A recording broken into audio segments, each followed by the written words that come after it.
వాక్యంలోకి వెళ్తున్నాం. ఒక చిన్న సర్జరీ తీసుకుని ఆ ప్రకారంగా ముందుకు వెళ్దాం.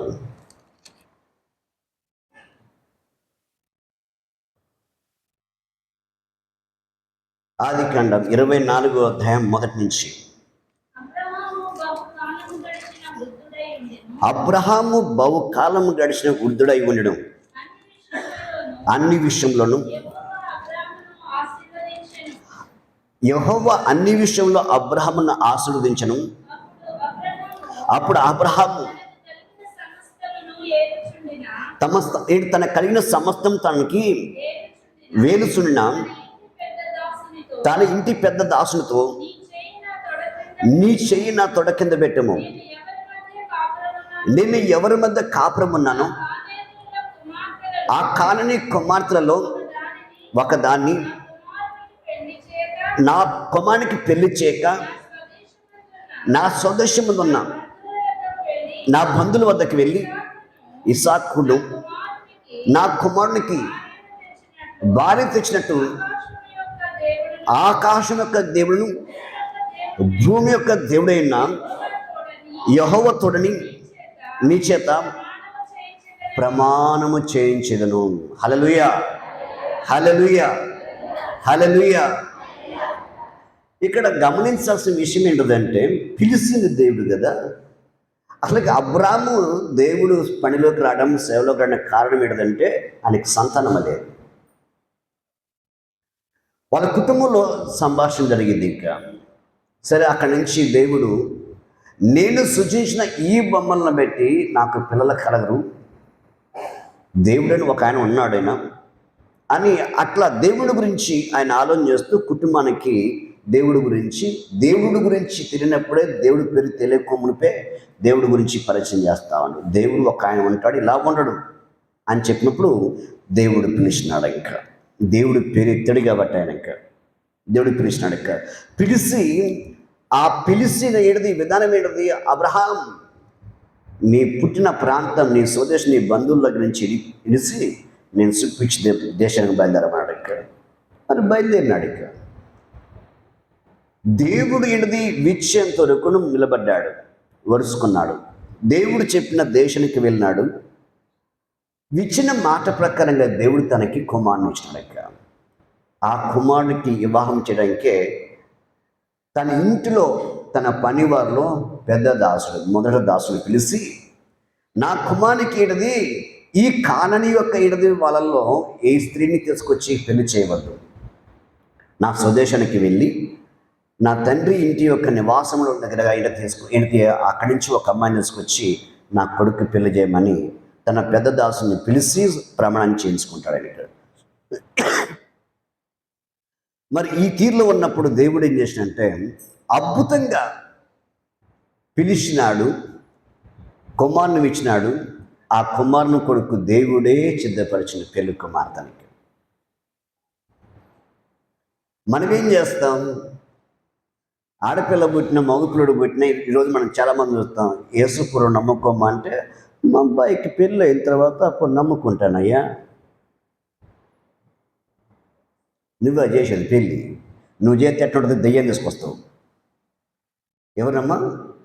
గంగతో పోయి గంగ తీసుకొచ్చుకుంటావు నువ్వు పోయి. దేవునికి ఇడది విచ్చింది ఆయన, నువ్వు తెచ్చుకున్నావు ఆ బిడ్డలని. చాలామంది ఈరోజు సంతానంలోకి అల్లాడుతున్నారు. మరి వాళ్ళు కానీ తెచ్చుకోవచ్చు కదా, ఏడని చెప్పు వస్తుందేమో, వాళ్ళు చెప్పు పోయి. సంతానం లేవు, అమ్మ నేను ఇప్పుడు నా చోట తెచ్చుకు, నువ్వు కావాలి తెచ్చుకుపో అని చెప్పు. వీలేద్దా చెప్పడానికి? నీకేమన్నా వాళ్ళు తెచ్చుకోవడానికి వీలేదు ఏమన్నా? నువ్వు చెప్పడానికి నీ కాడ వీలు కాదు,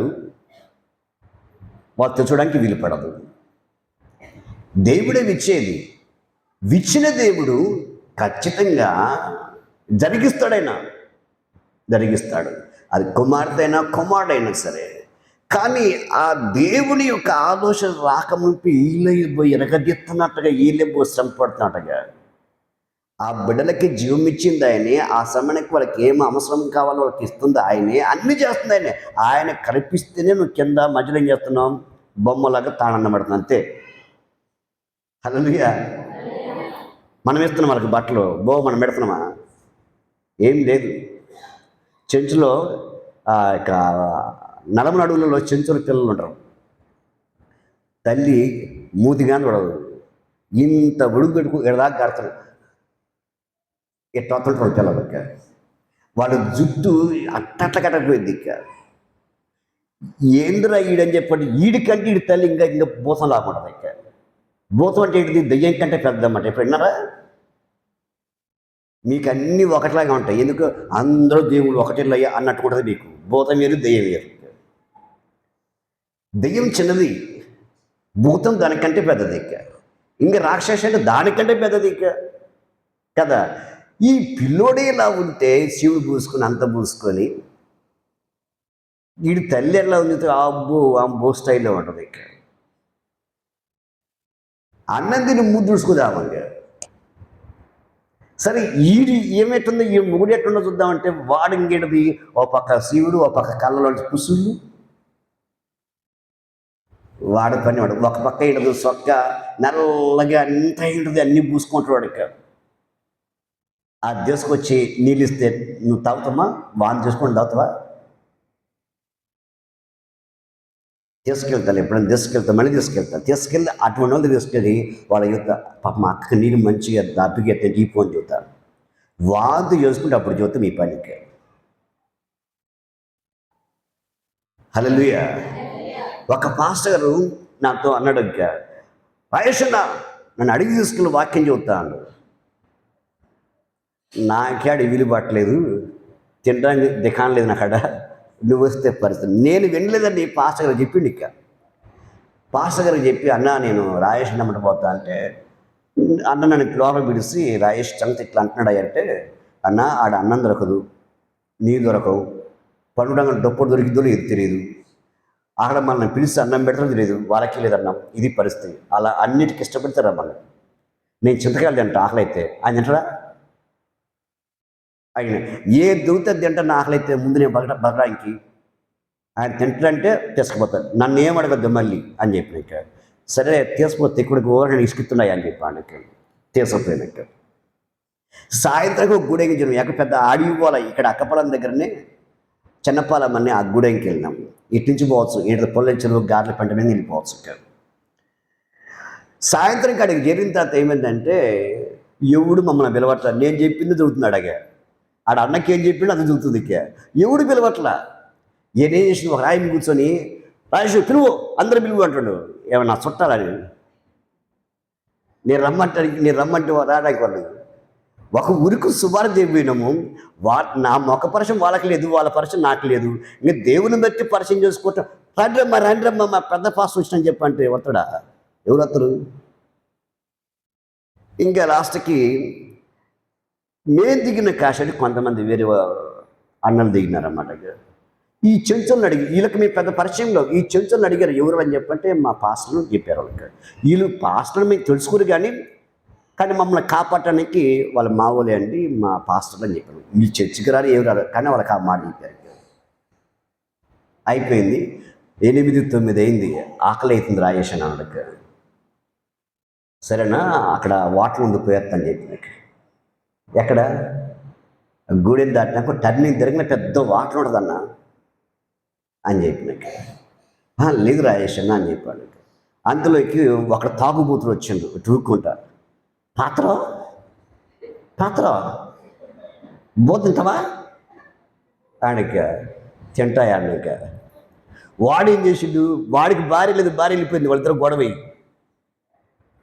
వాడు ఇంటి ముందు కోసం పెట్టు పాత్ర అన్నాడు, బోదెట్టవాడిని తింటా అని చెప్పినాక వాడికి పెద్ద బొచ్చి తీసుకొని ఇంటింటికి పోయాడు. వాడికి అమ్మ పాత్ర వచ్చింది బో పెట్టమ్మా అని చెప్పాడు. వాడు 4 ఒక ఆమె బియ్యం శుభ్రంగా అడిగి ఉంటుంది, ఒక ఆమె అసలు కరణే కదా. కొంతమంది సోమరపోతులు పండుబోతులు రకాలకి ఇంకా డల్లగా ఒక పక్క అన్నము, ఒక పక్క తెల్లగా, ఒక పక్క ఇత్రిత్రి, ఒక పక్క ముద్ద, ఒక పక్క సంగటికి. దాంట్లో కారపొడి, చింతకాయ పడి. ఆ చింతకాయ పచ్చడి ఇత్రిత్రట్నే ఈగలగిలట్టిన తీగలు కట్టినవాడు. ఇక తీసుకొచ్చి బాగా సిగటే దమా సిగట మీరు తినని చెప్పిన. ఇక 2 ముద్దలు తిని నా వల్ల కాదు వాళ్ళకి, ఇంకా ఇంతే అని చెప్పినాక.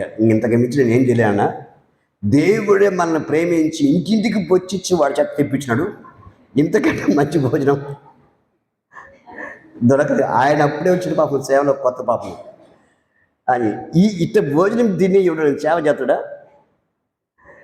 నాకన్నీ బాగా మంచిగా అర్థమైనప్పుడు ఎవడు సేవ చేస్తాడో ఎవడు చేయటం నాకు అప్పుడు అట్ట బాగా అర్థమైంది మాట గారు.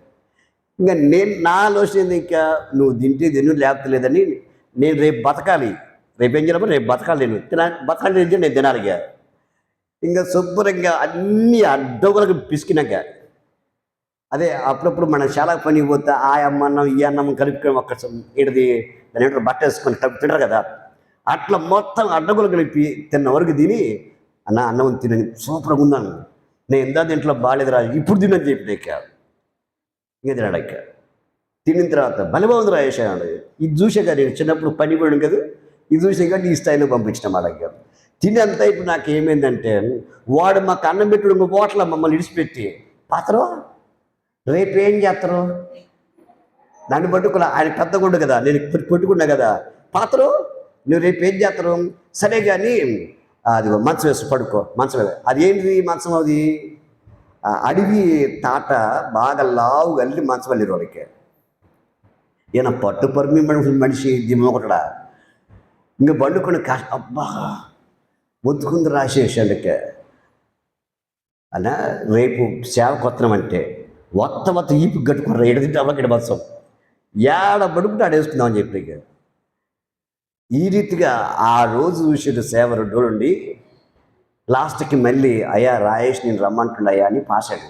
అను రాయేష్ అని ఒక దండం, ఆ సేవ కొద్ది డేం పోవడం నా వల్ల కదా అని. అట్లా చాలామంది భయపడి వెళ్ళిపోయినారు. ఇక్కడ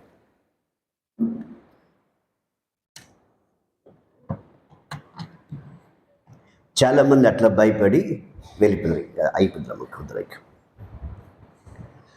ఇదంతా నీకు ఎందుకు చెబుతున్నా అంటే అబ్రహాము జీవితంలో దేవుడు పిలిచిన తర్వాత సేవలో దేవుడు చెప్పిన మాట ప్రకారం నిలబడ్డాడు. అబ్రహాం నిలబడ్డాడు. సొంత పెత్తనము ఏ రోజు చేయలే అబ్రహాం తన సేవలో. దేవుడు చెప్పింది చేసినాడు. ఇక ఒకసారి భార్య కదా అని భార్య మాట వింటే చాలా నష్టపోయినాడు. ఇంకా మళ్ళీ ఆ నష్టానికి గురి కాకుండా జాగ్రత్త పడ్డాడు. ఇంకా అబ్రహాం నీ కుమారుని నేను చూపించే యొక్క పర్వతం మీద తీసుకొచ్చి బలిగా అర్పించమంటే ఆ అర్పించేటప్పుడు తన కుమారుని దేవుని కొరకు భార్యకి చెప్పకుండా తీసుకుని వెళ్ళిపోయాడు. ఇంకా ఎందుకంటే మళ్ళీ ఆ నష్టము వస్తుందేమో. ఇంకా ఆ రీతిగా అన్ని విషయాలలో దేవుడికి నమ్మకస్తుడుగా ఉన్నాడు. దేవుడే అన్నాడు అబ్రహాం గురించి, అబ్రహాం నా స్నేహితుడు అన్నాడు. అటువంటి దేవుడితో సంబంధం పెట్టుకొని స్నేహం పెట్టుకొని నడుస్తున్న అబ్రహాం విషయంలో తన కుమారుని విషయంలో చింతపడలేదైనా, ఎటువంటి ఆలోచనకు చోటు ఇవ్వలేదు. తన కుమారుని కొరకు తన ఇంట్లోంచి తను ఆశించిన ప్రకారంగా తన ఇంట్లోంచి తనకు చెందిన బంధువులోంచే రెబెక్కాను తీసుకొచ్చాడు. దేవుడే అబ్రహాం కంటే ముందు తన దూతని పంపించాడు. తన దాసుతో అంటాడు, ఇంకా దేవుడు తన దూత నీకు తోడుగా వచ్చి నువ్వు పోయినా ఏంటిది ఆ పనంతా సఫలము చేస్తానని చెప్పాడు. ఇంకా ఆ మాట ప్రకారంగా సఫలమైపోయింది. ఇంకా రెబెక్కాను తీసుకుని వారి పుట్టింటి వైపు నుంచి తీసుకుని వచ్చి ఇసాకు భారీగా సిద్ధపరిచినాడు దేవుడికి. హల్లెలూయా, హల్లెలూయా. అందుకే పిల్లల విషయంలో లేకపోతే నీ విషయంలో నువ్వు నేర్చుకోవాల్సిన విషయం ఏంటంటే ముందు నువ్వు నేర్చుకో. దేవుడి దగ్గర నువ్వు ఎలాగా బ్రతకాలని నేర్చుకో. నమ్మేమంటే కాదు, నువ్వు నమ్మేమంటే నేను నమ్మను. ఎందుకు? యేసుప్రభువు అన్నాడు తన శిష్యులు యోహాను భక్తుడు చెప్పిన మాటల ప్రకారంగా యేసుప్రభువుని వెంబడిస్తుంటే తిరిగి ఇడది మళ్ళీ యొక్క యోహాను భక్తుడి గురించి కొన్ని వర్తనం పంపిస్తాడు. రాబోతున్న వాడు నువ్వేనా, ఇంకా ఎవరి కోసం మేము ఎదురు చూడాలా, మమ్మల్ని పంపించిన వాడికి మేము తిరిగి చెప్పడానికి మేమేం చెప్పాలి అని యేసుప్రభుని అడుగుతుంటే అప్పుడు యేసుప్రభు చెప్తాడు, పేదలకి సువార్త ప్రకటింపబడుతుంది, గుడ్డివారు చూపు పొందుతున్నారు, మూగువారు మాట్లాడుతున్నారు, కుంటివారు లేచి నడుస్తున్నారు, ఇంకా మరణించిన వారు తిరిగి లేస్తున్నారు అని వివరంగా చెప్పి ఇలా జరుగుతుందని చెప్పు అని చెప్పాడు. అని యేసుప్రభు ఈ మాట చెప్పి పంపిస్తుంటే శిష్యుల్ని, ఎక్కడికి వెళ్తున్నారా మీరు? ఇక కదులుతున్న ఏంటి రెల్లును ఎడిది చుట్టానికి వెళ్తున్నారా అని చెప్పండి. యేసుప్రభు ఆ యోహాను భక్తుడు ఆల్రెడీ చూసినాడు. ఆల్రెడీ యేసుప్రభు ఏంటిది, ఈయన దేవుని కుమారుడు, నా వెనక్కి వచ్చాడు, పరిశుద్ధాత్మతో అగ్నితో మీకు బాప్తిసం చెప్పిన వ్యక్తి మళ్ళీ నువ్వు కాదన్న తన శిష్యులు పంపిస్తే అప్పుడు శిష్యులతో అంటాడు, ఇంకా మీరు ఎవరిని చూడటానికి వెళుతున్నారు, కలుతున్న రెల్లునా అన్నాడు. గద్దించాడు ఆయన. ఇక యేసుప్రభే వెళ్ళొద్దు అని. హల్లెలూయా. ఒక్కసారి ఇడిది పిల్లలు లేనప్పుడు, ప్రభా నాకు పిల్లల్ని, ప్రభా నాకు పిల్లల్ని అని అడిగిన వాడివి దేవుడు ఇచ్చిన తర్వాత మళ్ళీ ఎందుకు ముందుకు నా పిల్లల పెళ్ళి అయితే నేను నమ్ముకుంటా, నా పిల్లల పెళ్ళి అయితే అప్పుడే వచ్చి బాప్తిస్కుంటా అంటే ఈ యోహానుకి నీకు తేడా ఏముంది? సరిగా నువ్వు లేవు. అదే బుద్ధి వాళ్ళకు వచ్చింది పిల్లలకి. అపనమ్మకం. అబ్రహాము జీవితంలో దేవుడు అద్భుతం జరిగించినాడు. ఇక్కడ కానాను ఇడిది వాళ్ళలో ఏ ఒక ఇడిది అమ్మాయిని తీసుకొచ్చిన కుమారుడికి పెళ్లి చేయద్దాడు ఇక్కడ. ఎందుకంటే కానానీలు అన్నిలు వాళ్ళు భయంకరంగా ఏంటిది విగ్రహారాధికులు. దేవుడు వాళ్ళని ఇష్టపడలేదు, కానానీయులని ఇష్టపడలేదు. అటువంటి దేవుడికి ఇష్టముగా వాళ్ళలోంచి తీసుకొచ్చిన కుమారుడికి పెళ్లి చేయొద్దని అబ్రాహాము తన ఇంటి పెద్ద దాసుకు చెప్పాడు. నేను పుట్టిన దేశం నా బంధువుల దగ్గర నుంచి ఒక అమ్మాయిని తీసుకొచ్చి నా కుమారుడికి పెళ్లి చేయమని. కానీ నా కుమారుడు రాడు అక్కడికి అన్నట్టు. ఎందుకంటే దేవుడు అక్కడి నుంచి తీసుకొచ్చిన ఇక్కడికి, మళ్ళీ నా కుమారుడు అక్కడిని ఇక్కడ పంపించకూడదు అన్నాడు. ఈ రీతిగా వివరంగా చెప్పి అబ్రహాం తన కుమారునికి వివాహం జరిగింది. హల్లెలూయా. ఈ మాట నీకు ఎందుకు చెబుతుందంటే బాగా గమనించాలి. ఈరోజు చాలామంది పిల్లల విషయాల్లో డౌట్, అనుమానం, ఏదో విధాన ఆలోచన. నేను నీకు చెబుతున్నాను, బాగా అర్థం చేసుకో. దేవుని నమ్మిన తర్వాత ఎలా నమ్మినావు దేవుణ్ణి? ఏదో ఒక సమస్య వస్తే నమ్మినావు. సొంతగా అయితే దేవుని నమ్మలను. ఏదో సమస్య, ఏదో కష్టం, ఏదో ఒక గాయమైంది. ఆ గాయం ములిపెట్టి దేవుడు తన దగ్గర నిన్ను ఆకర్షించుకున్నాడు కార్యం చేసి. ప్రభా నాకు ఒక కుమార్తెని, ప్రభా నాకు ఒక కుమార్ని, ప్రభా అనే విషయాన్ని అడిగినావు, దేవుడు ఇచ్చినాడు. ఇక బిడ్డలేనప్పుడు దేవుడు ఇచ్చినప్పుడు ఆయన ఇచ్చినాడు కదా. నువ్వు అడిగితే నీకు తెలిసిన దాంట్లో, నీకు అర్థమైన దాంట్లో అడిగినావు దేవుని. ఇంకా దేవుడు ఇచ్చినాడు, అదే నమ్మకం ఉంచాలి. ఇంకా ఇచ్చిన దేవుడు నాకు బిడ్డల్ని ఖచ్చితంగా ఆయన వివాహం జరిగిస్తాడు, ఆయన చిత్తంలో ఉన్న వారిని జతపరుస్తాడని చెప్పేసి నేను ఆలోచన చేస్తే బాగుంటుంది, చాలా మంచిగా ఉంటుంది. ఇక్కడ నీకు చిన్న ఉదాహరణ, సేమ్ ఇస్సాకు భార్య రెబెక్క చేసిన తప్పు ఇదే. ఇంకా ఇస్సాకు భార్య తనకి ఏంటిది ఇద్దరు కుమారులు పుట్టారు, యాకోబు, యాషావు. పుట్టిన తర్వాత ముందే దేవుడు చెప్పినాడు, ఆల్రెడీ రెబెక్కకి చెప్పినాడు. ముందే దేవుడు చేయకముందే దేవుడు మొదలుపెట్టడం ఏమేమి మొదలుపెట్టింది పొందాన్ని. ఇక్కడ మొదలుపెట్టిన తర్వాత ఆమె పనులు ఏమైతే మొదలుపెట్టిందో అన్నిట్లో తన కుమారుడు కష్టపడ్డాడు. 21 సంవత్సరం తన మామ ఇంట్లో దాసత్వం చేసినాడు, తల్లి చేసిన పొరపాట్లకి. దేవుడు చెప్పిండు ఆల్రెడీ, చిన్నవాడు పెద్దవాడి కంటే బలాఢ్యుడని. ఎవరైనా చెప్పినాడు, దేవుడు చెప్పాడు. దేవుడు చెప్పిన తర్వాత నీకెందుకు ఆత్రం? నువ్వు నిలబడు, ఆ ప్రకారంగా బిడ్డల్ని దేవుని కోసం నడిపిస్తే ఏమవుతుందంటే తగిన సమయంలో తగిన కాలమున దేవుడే జతపరుచుకుంటాడు. ఇంకా అక్కడ ఒక విషయం జరిగింది. ఇంకా రెండోది ఏమైందంటే, తండ్రి పెద్ద కొమ్మను పిలిచి, అయ్యా నిన్ను ఆశీర్వదిస్తాను, నాకు వృద్ధాప్యం వచ్చేసింది, తిరిగి నేను పరలోకంగా ఏంటిది నేను తిని దీవించాలంటే అడవికి వెళ్ళి వేటాడుకొని తీసుకురా, తిని దీవిస్తా అడక్క. ఇంతలోకి చెవి పెట్టి ఆలకించింది రెబెక్క.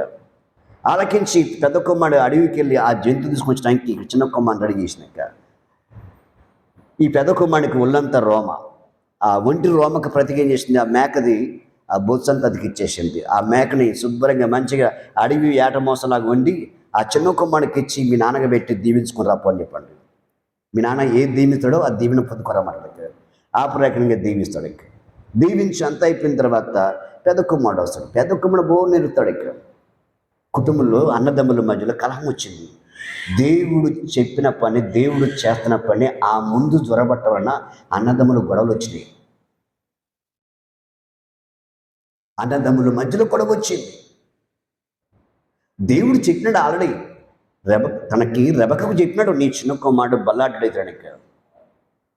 చెప్పిన తర్వాత దేవుడు ఒక సమయం వస్తుంది. ఆ సమయము వచ్చేంతకి ఎదురుజొల్ల దేవుడు చెప్పిన వ్యక్తికి దేవుడు చెత్తగా అప్పిస్తే ఆయన సమయంలో దీవిస్తాడు కదా. ఆయన సమయం రాకుంటే ఏమో జ్వరబడింది. ఇక జ్వరబడిన తర్వాత ఇద్దరి కలహం వచ్చింది.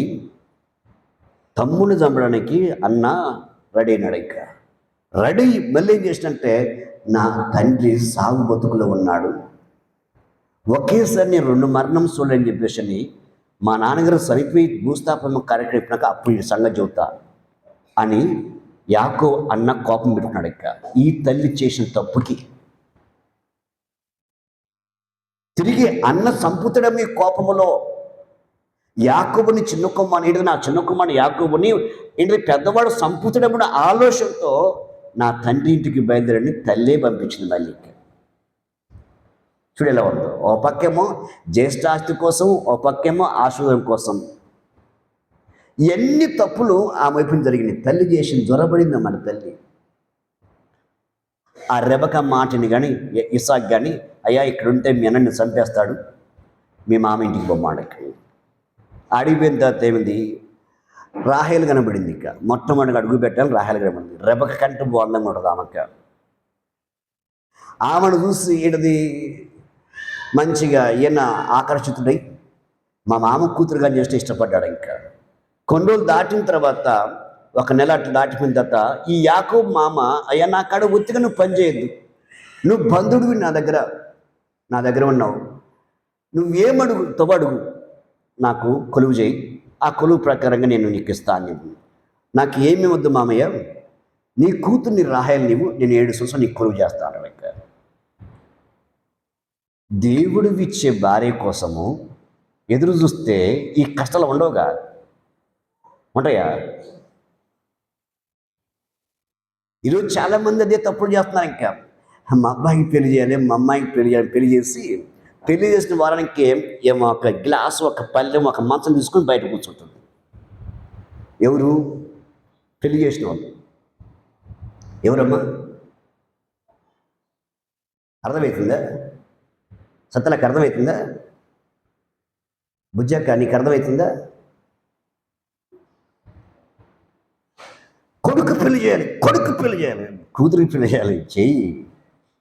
ఆయన చిత్తములో నిర్ణయముల కాలంలో జరగలది. ఇక మనం ఆత్రపడితే ఒకటి చేయబోయి ఇంకోటి కీడు తెచ్చుకుంటాం, ఇంకొకటి చేయబోయి ఇంకోటి చేస్తాం. ఇంకా ఈ చేసిన పని, రెబెక్క చేసిన పని అదే పరిస్థితి. ఇంకా కానీ ఇక్కడ అబ్రహాము తన కుమారుని విషయంలో, ఇస్సాకు విషయంలో అలాంటి తొందరపాటు పడలేదు. ఆయనకు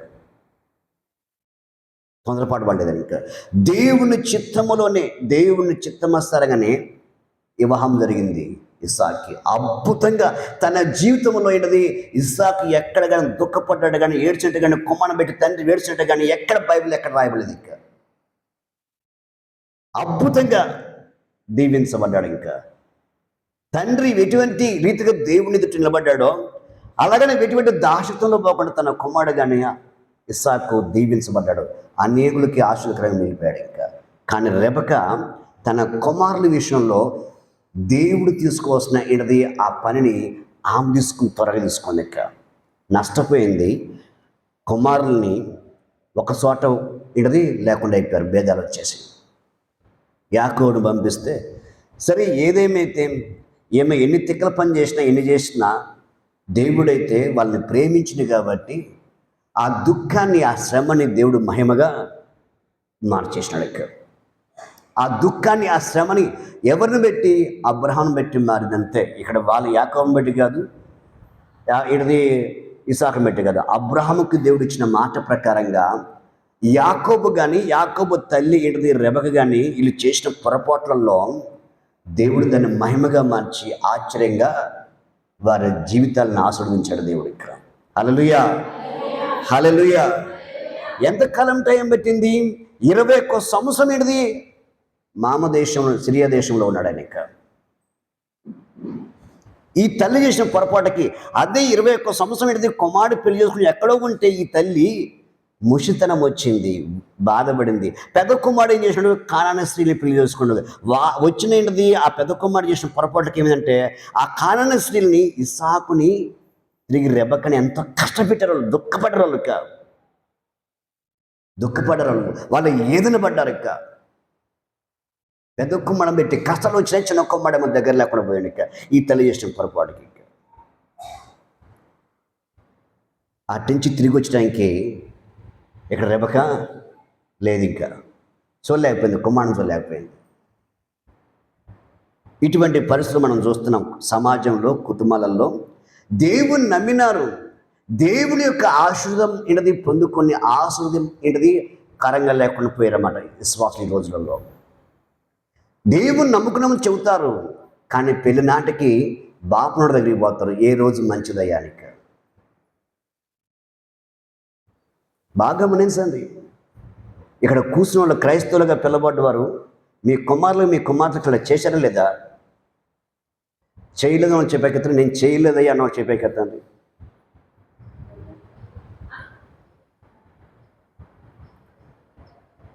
పుట్టకలోంచి దేవుడిని నమ్మిన వల్ల మేము చేయలేదని చెప్పండి. యేసు ప్రభు శిలువ మాత్రం మెల్ల ఉంది, కానీ ఏలేది మాత్రం దయ్యం. ఈ రీతిలో దేవుని నమ్ముకున్న వారు దేవునికి తగ్గట్టుగా ఉంటే ఈరోజు ఈ స్థితిలో నువ్వు ఉండవు. ఈ స్థితిలో నువ్వు ఉండవు. నీ స్థితి ఇది కాదు, ఇది నువ్వు కోరుకుంది, ఇది నువ్వు ఇష్టపడింది, నువ్వు కోరుకుంది, నీకు ఇష్టపడింది దాన్ని దాంట్లో నిన్ను వదిలేశాడు దేవుడికి. నీ కర్మకు నువ్వే బాధ్యుడికి. దేవుని ఉద్దేశం అది కాదు. అది ఇక నువ్వు మంచిగా ఉంటేనే, ఉన్న స్థాయిలో ఉంటమే అనేకులకి మేలుకరంగా ఉంటమే. నీకు ఒక మాట వింటవా? నీతిగా బతికి చెట్టు కింద బతికి నీళ్ళ దాకా బతికినా చాలు, అవునా కదా? అవినీతి బతికి ఎందరు నోర్లు కొట్టు ఏంటది అద్దాల మేల కూర్చుంటే ప్రయోజనం ఏముంది? ఏమైనా ప్రయోజనం ఉందా? అసలు నీకు ముందు నీకు సంతోషం ఉందా? కొంతమందికి మంచం పని కూడా నిద్రే రాదు. అయ్యా రాత్రి అంతా అబ్బా ఎంత నిద్రలో ప్రార్థన చేయ. నేను వాళ్ళ మాటలు నమ్మి యేసు ప్రభువా పాపం నిద్ర వచ్చేలాగా సాయం చెప్పి ప్రభు ఏసునామమున అడుగుతున్నాను తండ్రి. మళ్ళీ నిద్ర ప్రార్థన చేస్తే కదా ఏం పొద్దుపుడిసారి లేదు. ఇంకా అయ్యో పొద్దుపుడిసారి నాకు నిద్ర ఇట్లా ప్రార్థన యేసు ప్రభు మళ్ళీ మెలుకుట్లా సాయం చేయి, మళ్ళీ మద్రతకు లేదు వాళ్ళకి. ఇదే నా బతుకంతా, ఇదే ప్రార్థనక. ఎప్పటి నుంచి? సేవారం నుంచి. నిద్ర రాలేదు, నిద్ర వచ్చిందయ్యా. ఇదే గొడవ, ఈ సమస్య. ఇంతకు మించి మన సంఘంలో విశ్వాసులకు కానీ నాకు కానీ ఇదే జరుగుతుంది సేవ. ఇంకేం సేవ లేదు ఇక. హల్లెలూయా. నిద్ర రాలేదయ్యా మా మొగుడు కోసం ప్రార్థన చేయి. ఆ మొగుడు రాడు, ఏమంటాడు? వాడు ఎక్కడో ఉంటాడు. లేదా మొగుడు వచ్చినాకో ఈ భార్య రాదు. ఈ మధ్య మన అంజయ్య వచ్చిండు. ఇక అంజయ్య వస్తేమో ఆమె రాలా, నేను కొత్త నువ్వు నమ్ముకున్నావు నువ్వో. ఆ పిల్ల అక్కడెక్కడ ఒక బాత్రూంలో కూర్చుంది. ఈడేమో ఇంకా ఆ పిల్లన్న మాటలకి అట్ట చేసి ఇటు చేసి ఈడు ఏడ పెడతాడో ఆడ పెడదాం ఏడ పెడతాం ఇంత లాస్ట్ వాడు నెత్తి తీసుకుంటాడు. ఇక ఎన్నిసార్లు చెప్పిన వాడికి, అరే ఇది కాదురా నీ మార్గం. ఒకడికి లేక అల్లాడితే నీకు ఉండి దాన్ని చక్కబెట్టుకోలేకపోతున్నావు అని ఎన్నోసార్లు గద్దించినాక, దీనికోసం మీ తాత ఎంతో కష్టపడ్డారా, ఎందరో వచ్చేస్తున్నా అవమానపడి ఎన్నో కేసులు పెట్టారంట, మన చెబుతుంటే విన్నాను అని చెప్తే వాడు మన మైండ్ ఎక్కడ వాడికి. ఇటువంటి రీతులు ఎందుకంటే నెత్తి మీద దెయ్యము ఉన్నంతకాలం మనుషుడుగా ఉండడు. మనుషుడుగా ఉండడు. ఇంకా ఇక్కడ అబ్రహాం జీవితంలో 120 సంవత్సరాలను బ్రతికినాడు. చాలా సమాధానకరంగా వెళ్ళిపోయాడు. ఎటువంటి దుఃఖం కానీ, ఎటువంటి ఏడుపు కానీ, ఎటువంటి బాధలు కానీ ఆయనకు సంభవింపలేదు. ఎందుకంటే దేవుడు చిత్తములో ఉన్నాడు, దేవుడు చిత్తమసరంగా నడిపించాడు, దేవుడు చిత్తమసరంగా అన్ని చక్క పెట్టాడు. ఎవడు గొడవ లేకుండా వెళ్ళిపోయాడు. ఇప్పుడు గొడవ ఎందుకు వచ్చింది? ఈ ముస్లిమ్స్కి కానీ క్రైస్తవులకు కానీ హిందువులకు కానీ ఎందుకు గొడవ వస్తుంది? ఈ చారం పెట్టిన గొడవలకి. దేవుడు ఏంటిది సంతానం ఇస్తా అంటే, దేవుడు ఏంటిది నా వయసు అయిపోయిందని చెప్పని తన ఆడున్న దాసిని తీసుకొచ్చి అబ్రాహం భార్య, అక్కడ వచ్చిన సమస్య, గొడవలు. అందుకే దేవుని యొక్క ఆయన కార్యము ఆయన సమయములో మనకి చేస్తాడు. మన ఎడల, మన కుటుంబాల ఎడల, మన బిడ్డల ఎడల, ఎవరెడలైనా సరే తన చిత్తములో జరిగిస్తాడు. ఇక్కడ ఈ మధ్య ఒకసారి ఇప్పుడు ఒక కుటుంబం గురించి పిల్లలు లేరని ప్రార్థన చేసుకోవడానికి వస్తున్నారు. ఇక్కడ చాలాసార్లు ఏంటిది అడుగుతుంటే నాకు మనసులో కొద్దిగా కష్టంగా ఉండి చెప్పట్లేదు. వాళ్ళకి తీరు వేరే ఉంది, అడిగేది విధానం వేరే ఉంది. ఇక ప్రవర్తనలు ఒకలాగా ఉంది, మాటలతో ఒకలాగా ఉన్నాయి. ఇక అవన్నీ గుర్తుపెట్టి చెప్పలేదు. తగిన సమయంలో గట్టిగా ఏంటది వచ్చి అడిగితే చెప్పినాను. వాళ్ళిద్దరూ దేవుడిని నమ్మితే దేవుడు ఖచ్చితంగా సంతానం ఇస్తారని చెప్పినాడు. వారసత్వంగా వస్తున్న శాపం అడ్డగిస్తుందని చెప్పంటే బాప్తిసం ఇస్తున్నారు. దేవుడు బిడ్డలు ఇచ్చాడు. ఇక బిడ్డలు ఇచ్చిన, 2 బిడ్డలు ఇచ్చినాడు దేవుడికి. కథ ఒక చోట, పని ఆరంభం ఇంకొక చోట.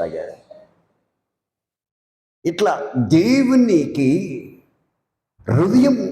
నువ్వు హృదయంలో చోటికపోతే నీ జీవితంలో బైబిల్ని ఈ పక్క నుంచి ఆ పక్క నువ్వు చదివిన దేవుడి దగ్గర నుంచి ఒక్క చిన్నదిగానే ఆశీర్వాదం పొందుకోలేవు. బాగా గమనించాలి విషయంలో. హల్లెలూయా, హల్లెలూయా. ఈ రీతిగానే దేవుడు ఏ రీతిగా వాడుకుంటాడనే యొక్క విషయం నిన్న మార్చల్లో పాస్టర్ల ముందు మాట్లాడినాయి. ఆ మాట చూద్దాం ఒకసారి, మళ్ళీ ఈ యొక్క వాక్యానికి వచ్చి వెళ్దాము. 1 కొరింథీయులు 3వ అధ్యాయం 10వ వచనంలో దేవుడు నాకు అనుగ్రహించిన కృప చొప్పున నేను నేర్పరనై చిలప కారణం వల్లే పునాది వేసితిని, మరొకడు దాని మీద కట్టుస్తున్నాడు. ప్రతి వాడు దాని మీద ఎలా కట్టుస్తున్నాడో జాగ్రత్తగా చూసుకునే వాళ్ళను వేయబడింది తప్ప మరొక పునాది ఎవడును వేయనరడు. ఈ పునాది యేసుక్రీస్తే. హల్లెలూయా, హల్లెలూయా. చెబుతున్న మాట ఇక్కడ ఏం చెప్పినా అంటే వాళ్ళకి అర్థమయ్యే భాషలో, దేవుడు నాకు అనుగ్రహించిన కృప చొప్పున నేను నేర్పరనై చిలప కారణం వల్ల పునాది వేసితిని, మరొకడు దాని మీద కట్టుస్తున్నాడు. ప్రతివాడు దాని మీద ఎలాగ కట్టుకూర్చున్నాడో జాగ్రత్తగా చూసుకున్న వలన. ఇది పౌలు భక్తుడు కొరింథీ సంఘంతో మాట్లాడుతున్నాడు. కొరింథీ సంఘంలో అందరు క్రైస్తవులే, కానీ వాయ వరుస లేకుండా జీవిస్తున్నారు. అక్కడ తల్లితో సంబంధం పెట్టుకున్నారు. ఆ సంఘస్థులలో కుమారుడు తల్లితో సంబంధం పెట్టుకున్నాడు, తల్లి కుమారుడితో సంబంధం పెట్టుకుంది. అటువంటి వాళ్ళు ఆ సంఘములో విశ్వాసులు వాయ వరుస లేకుండా ప్రవర్తిస్తున్నారు. అక్కడ ఉన్న సంఘములో వాళ్ళకి అందిస్తున్నాడు ఈ మాటని. నీకు రక్షణ లేదా నీ జీవితంలోకి ఏంటి ఒక పునాది వేయబడింది. ఆ పునాది మీద ఆయన నువ్వు కడుతున్నావు. ఆ పునాది యేసుక్రీస్తు. ఆ పునాది నువ్వు కట్టబడుతున్నప్పుడు జాగ్రత్తగా కొట్టుకో, లేకపోతే దెబ్బతింటావు అని చెప్పండి పౌలు భక్తుడు హెచ్చరించినాడు. ఇక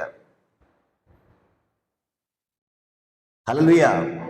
యేసుక్రీస్తు నమ్మినాం, కానీ ఆయన ఎటువంటి ఆలోచనతో ఉండడం మన ఎడల, ఆయన ఏ ఉద్దేశంతో మనం రక్షించడం అది గుర్తుపట్టు. దేవుని యొక్క ఆలోచన ప్రకారంగా అడుగు ముందుకేస్తే, ఆయన యొక్క ఉద్దేశం ప్రకారం నీ జీవితాన్ని కట్టుకుంటే, క్రీస్తు అనే బండ మీద నీ జీవితాన్ని కట్టుకుంటున్నావు. అదేముండదు. పోయినమా వచ్చినమా స్తోత్రం ఆమేన్ హల్లెలూయా.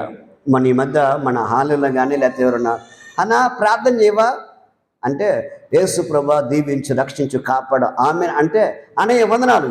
ఏం లేదు, ఆమె లేదు మనకి. ఆమె అనదు, నేను అన్న ఆమె అని ఏమందు అన్న వదనాడది.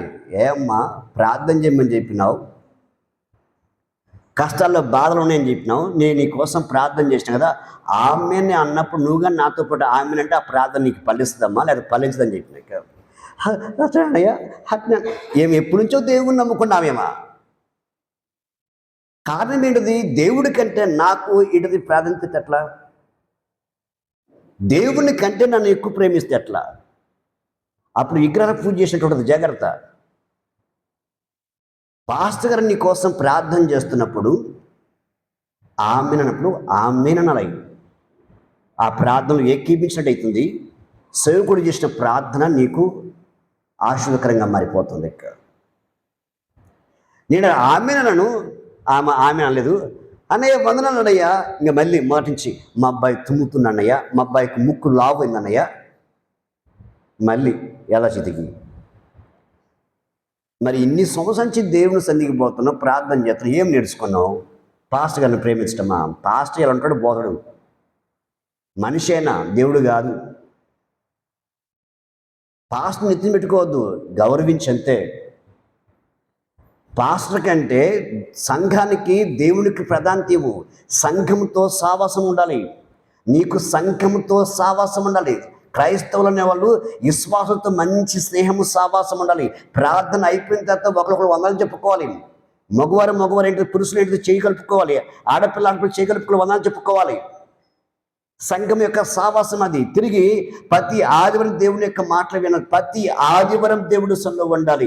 ఇది క్రైస్తవుడికి ఉండాల్సిన లక్ష్యం. ఇది నువ్వు దేవుని నమ్మినవంటే ఉండాల్సిన లక్షణం. ప్రతి ఆదివారం లక్షలు వస్తున్నా, ఆడ బంధువులు వస్తున్నా, వాళ్ళు నీకంటే ఏంటి, వాళ్ళు నీ ప్రాముఖ్యం ఎత్తి వచ్చినా వాళ్ళందరినీ పక్కకి పెట్టి దేవుణ్ణి మొక్కాలి. ఇది పరిస్థితి. ఇట్లనే మన సంఘానికి సంబంధించిన సభ్యులు ఒక పెళ్లి సంబంధానికి పోయారంట చూడటానికి. పోతే ఆ రోజు ఆదివారం అంటే ఈ చూడటానికి పోయిన వాళ్ళకి, ఈ చూడటానికి పోయిన వాళ్ళు దేవుని నమ్మిన వాళ్ళే. అట్టించి ఏది ఎవరైతే చూడబోతారో వాళ్ళు దేవుని నమ్మిన వాళ్ళు ఎక్కారు. వీళ్ళు అటుడి కాని వాళ్ళు, వాళ్ళు అటుడి కాని వాళ్ళు ఎక్కారు.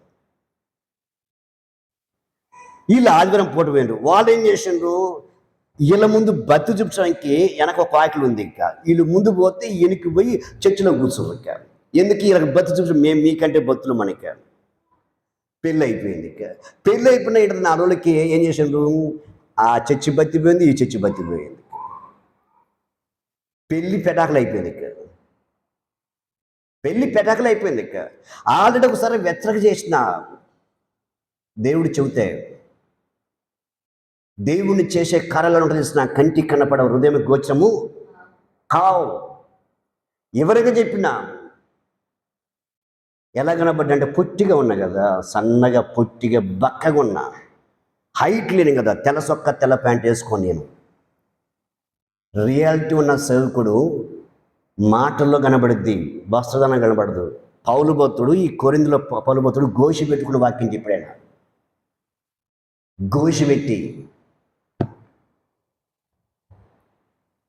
ఆయన వాక్యం ఈరోజు మనం చదువుకుంటుంది. గోషి పెట్టి వాక్యం చెప్పాడాక కొట్టారు. ఆయన బట్టలు ఆగేశారు. ఉన్న చినిగిపోయిన బట్టను గోషి పెట్టుకొని కొరింథీ సంఘాలకి వెళ్ళి వాక్యం చెప్పాడు పౌలు భక్తుడు. అయినాక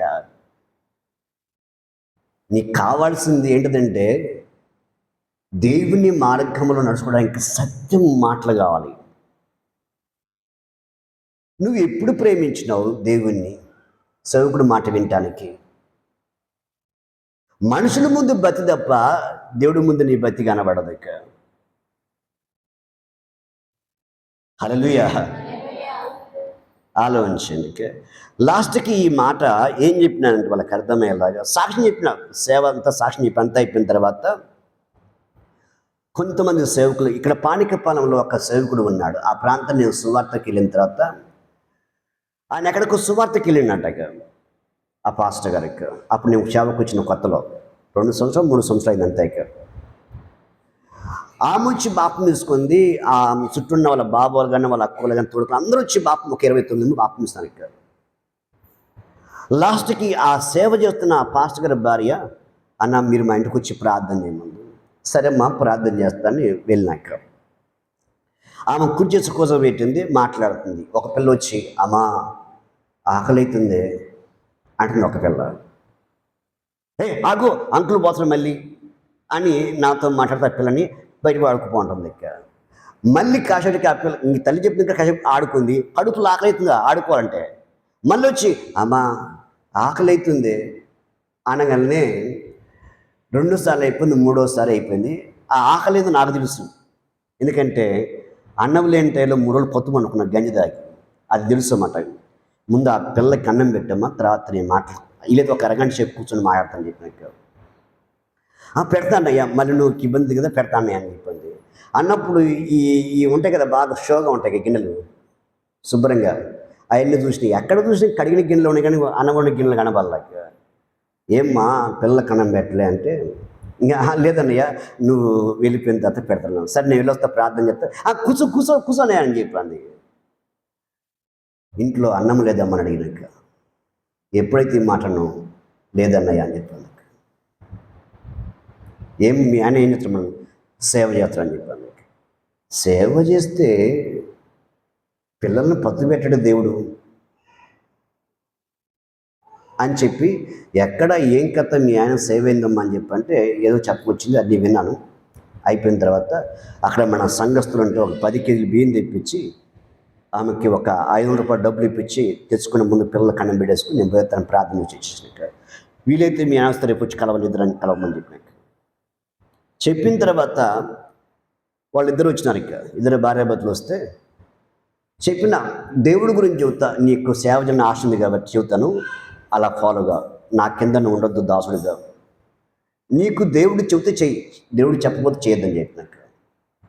చెప్పిన మాట ప్రకారం ఇద్దరు భార్య ముందు తీసుకున్న తర్వాత తీసుకున్నాడు. బాపు తీసుకున్న తర్వాత 40 దినాలు ఉపవాసం చేసినాడు. ఇక దేవుడు చెప్పిన మాట వినమని చెప్పిన, సొంత ప్రయత్నం చేద్దని చెప్పినాక, నేను ఇక్కడే ఉంటాను అద్దు, దేవుడు ఎక్కడ పంపిస్తాడు పో అని చెప్పినాక, ఆయన ఉపవాసం ముగించిన తర్వాత ఒక 15 రోజుల తర్వాత సేవలాపురం నుంచి ఒక సంఘ పెద్దలు వచ్చారు ఆయన ఇంటికి. మాకు సేవకులు లేడు, పెద్ద సంఘం, 500 మంది సంఘం అది. మేము ప్రతిరోజు ఏంటిది మీకు ఏమవసరం మేము చూసుకుంటాం, మొత్తం మీ ఖర్చులు మేము చూసుకుంటాం, మా సంఘం నడిపించమని వచ్చారు. ఇక ఏమంటే పరిగెత్తుకుంటూ చింతల భార్య భర్తలు వెళ్ళిపోమని చెప్పినాక, ఈరోజు పిల్లలు, ఆయన భార్య కలెక్టర్లా ఉంది, ఆయన మంచి సేవలో ఉండు, ఆయన పిల్లలు మంచి ఉన్నతమైన చదువులు ఉన్నారు. ఈరోజు ఇక ఎక్కడ నేను కనబడ్డానుకో అన్న, ఒక్కరోజు నాకు అన్నం లేనప్పుడు ఆ రోజు ఏంటిది నిన్ను నా ఇంటి పంపించి ఈ రీతిగా దీవించిన, నేను నా భర్త సేవలో ఉన్న, నా పిల్లల మంచి చదువు అయిపోయింది, పిల్లకి కానీ పెళ్లి చూపులు వస్తున్నాయి, ప్రార్థన చేయాలని చెప్పాను. హల్లెలూయా. దేవుడు మాట వింటే అప్పటి నుంచి ఇప్పటి వరకు కొన్ని తినడానికి కొదవగల వాళ్ళు తిన్నారు, 10 మంది కన్నం పెడుతున్నారు ఈరోజు వాళ్ళకి. ఒక సేవకుడే అంత పొరపాటు పడి ఆకలితో వెళ్ళిపోతే మరి నీ పరిస్థితిగా అట్నే ఉంటుంది కదా, నీ పరిస్థితిగా అట్నే ఉంటుంది. జాగ్రత్త చూసుకోవాలి. అటువంటి పరిస్థితికి వెళ్ళొద్దని దేవుని యొక్క ఉద్దేశం. ఇక్కడ ఏమంటున్నా అంటే 11వ వచనం కంటే, ఏబడింది తప్ప మరొక పునాది ఎవడైనా వేయనేరడు, ఈ పునాది యేసుక్రీస్తే. ఎవడైనా ఈ పునాది మీద బంగారమును వెండిని వెలగల రాళ్ళను కర్ర గెడ్డి కొయ్యకాలను మొదలైన వాటితో కట్టినలా వాని యొక్క పని కనబడను, ఆ దినము దాన్ని తేటపరుచును, అది అగ్నియే పరీక్షించును, అగ్ని చేత పరిచింపబడను. మరియు వాని యొక్క పని ఎటుదో దాన్ని అగ్నియే పరీక్షించును అని చెబుతున్నాడు. అగ్ని చేత పరిచింపబడుతున్నాడు. ఎటువంటి అగ్ని ఏంటిది? నీ జీవితంలో వట్టి అబద్ధాలు, ఎవరినో పోల్చుకొని ఎవరో మాటలు, అది నిజమో లేదో తెలియదు, వాళ్ళ మాటలు పట్టుకొని నీ జీవితం యేసుక్రీస్తుతో నడిపిస్తే కుదరదు. శ్రమ వస్తే ఆ వట్టి మాటలని కాపాడవు, ఆ మనుషుల మాటలు కాపాడవు, ఆ మనుషుల యొక్క కవితలు కానీ వేషాలను రక్షించవు. వాక్యం అనే యొక్క పునాది మీద వాక్యమసరంగా క్రీస్తున్న బండ మీద కట్టుకున్నప్పుడు ఏమిటంటే, శ్రమ వచ్చిన, కష్టం వచ్చిన, బాధ వచ్చిన, మరణము నీ వద్దకు వచ్చి ఎమ్మడించి నువ్వు కలవు. పనివాడు జీతానికి పాత్రుడు కదా, అది విశ్వాసైనా సేవకుడైనా అది ఎవరైనా సరే. నిన్న మార్చల్లోకి రమ్మంటే పోవడానికి, కారులో పోవడానికి ఏంటిది 4 పాయింట్లు ఉంది, ఇంకా దాదాపు 2000 రూపాయలు ఇది మార్చిలో పోయి తిరిగి రావాలంటే. సరే ఆ పాస్టర్ అమ్మ వేరే డబ్బులు ఉంటే తీసుకొచ్చి నా చేతికి ఇచ్చింది. ఇక అందులోకి మళ్ళీ ఒక 400 మంది, మొత్తం 1400 ఏమంది. ఇక అవి తీసుకొని ఇంటిది బయలుదేరాను. ఇక బయలుదేరిన తర్వాత కొంత దూరం పోయిన తర్వాత తిరిగి మనోళ్ళే ఇంకా అక్కడ అవి చూస్తున్నాను అనమాట. ఇంకా మొత్తం 500 ఏమైనా ఖర్చు అయితే నాకు. ఇంకా పోయినాం, తిరిగి వచ్చినాం, దేవుడి పని మంచిగా వాడుకున్నంత అయిపోయింది. ఇంకా కొన్ని సమస్యలు ఉంటాయి, కొన్ని సమస్యలు ఎదుర్కొని ఖచ్చితంగా సమాధానం ఇచ్చి వచ్చినాక ఈరోజే కాదు, సేవ ఆరంభం నుంచి ఏ రోజు డబ్బు సమకూర్చుకొని ప్లానింగ్తో ఏ పని ఇప్పుడు చేయలేదు నేను. దేవుని పని ఆ రీతిగా నడిచింది. నేను సేవ పోతున్నాను, అక్కడికి పోతాను, ఇక్కడికి పోతాను, వీలైతే నడుచుకుంటూ వస్తా.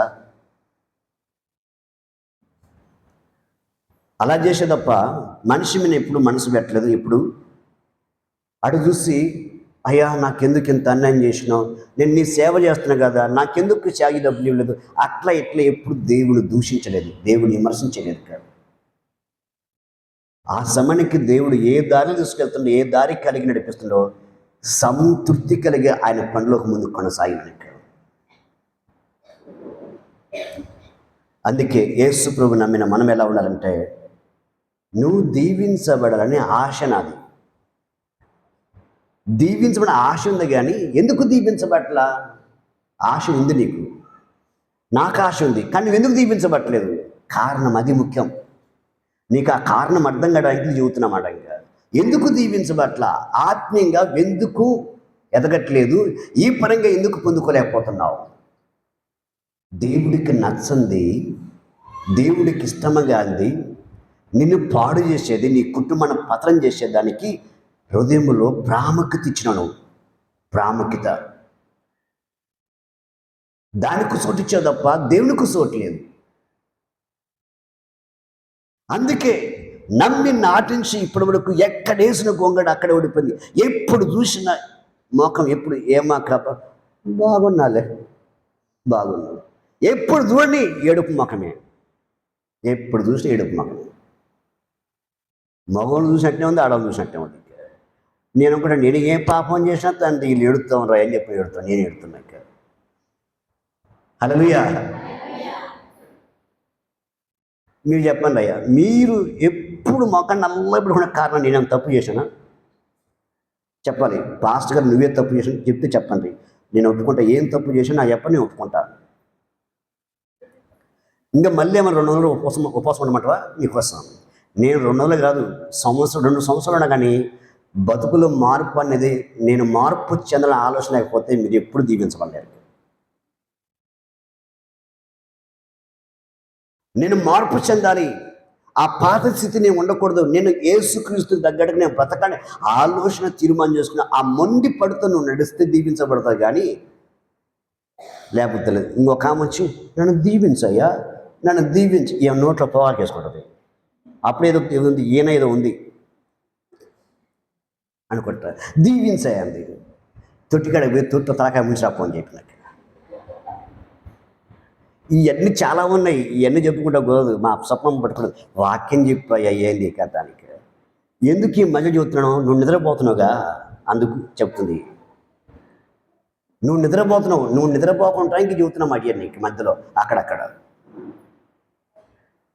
ఇంకొక ఆమె ఏంది, అందుకేనబ్బా నేను రానబ్బా, ఇక్కడ టైం లేట్ అయింది, నడుము టింగ్ అంటుంది అక్క. చెట్టు కింద కూర్చున్నా, అరుగు మీద కూర్చున్నా, రోడ్డు మీద కూర్చొని జిగ్గ టింగ్ అంది. అప్పుడు నడుము గిట్టుకుంటాయి. మరి టీవీ మీద కూర్చుంటే జబర్దస్త్, ఆహా, దేవుడు ఏంటో సంతోషం కంటే అపవాదం చేసే నష్టం ఆహానగా. అందుకే మనం పెద్దలు అంటారు, ఎంత నవ్వుతుమో అంత ఏడుపు ఉంటుంది అంటారు కదా. ఈ జబర్దస్త్ కాడ బాగా ఆహానవుతారు. అటు బాగానే భార్యని పనికి మళ్ళా నువ్వు జబర్దస్త్ చూస్తూ కూర్చొని అనవండలేదు, అది కొట్టుడికే.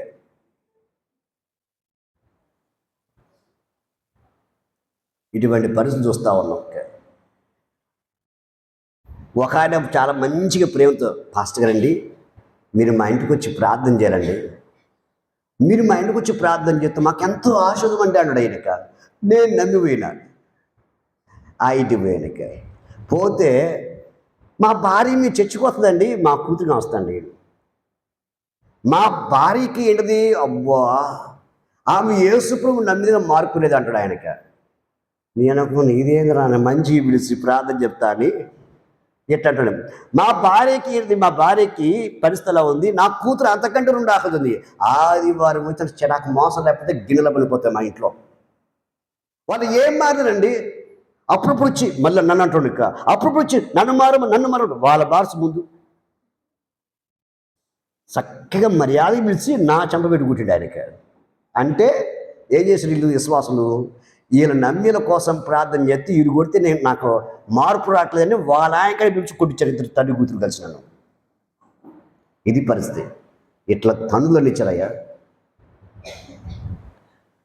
క్రైస్తవులు కదా, మంచి క్రైస్తవులు. హల్లెలూయా. ఒకసారి గోవా పోయినా, ఏదో పని నిమిత్తం పంపించాడు దేవుడు, సంఘం తరపు నుంచి వెళ్ళినాక.